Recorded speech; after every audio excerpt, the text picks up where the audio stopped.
Do you let your baby put things in their mouth? Stick around to find out why it's really important that you do let them.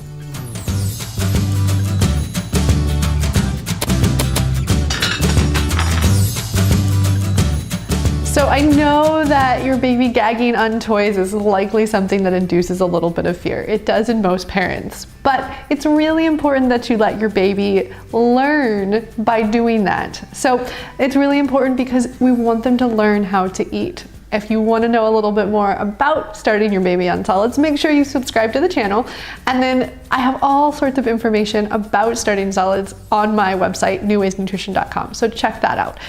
But like I said, really important for learning how to eat is learning about a gag reflex. All babies have it, and it's actually something that by using toys and other things that they put in their mouth, and we all know that babies put everything in their mouth, but they use those to learn about their gag reflex. So I'm sure you've had your baby already stick something all the way down their throat and then gag. And they're learning where their gag reflex is and what happens when they stick something all the way back there. They're helping to desensitize their mouth and just to learn what happens when they do. Now, gagging is different than choking. So I know we all like to say, my baby's choking on this. Your baby's usually not choking on it, they're gagging on it. And gagging is not a bad thing. We want them to learn their limits in their mouth. And the way that they do that is by practicing with toys and other objects that they stick in their mouth. So doing this before they start solids is really great. So important that you do let your kid have toys and stick things down their throat without taking it away. So we don't want to be nervous and we don't want to be taking their hands out of their mouth and taking their toys away and just not letting them do it. It's important that you just let them go for it.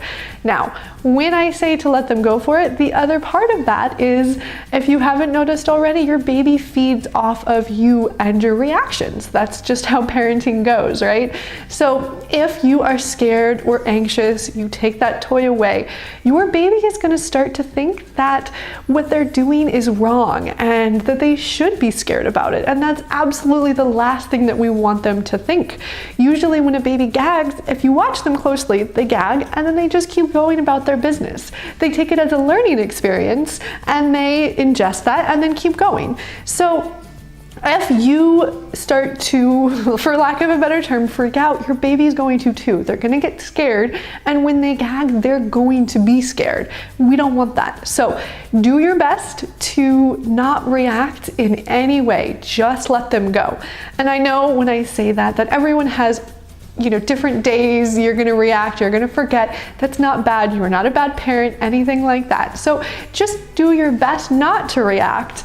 And if you do react, then move on and try not to the next time. But let your baby explore, let your baby learn about their mouth and their limits so that when they do get to starting solids, they have already got a leg up on everyone else and they know the limits of their mouth and how far back they can stick something, and it might make them gag a little bit less when they're starting solids. So, hope you learned why you should let your baby play and gag with different toys and different things in their mouth. Have a good day.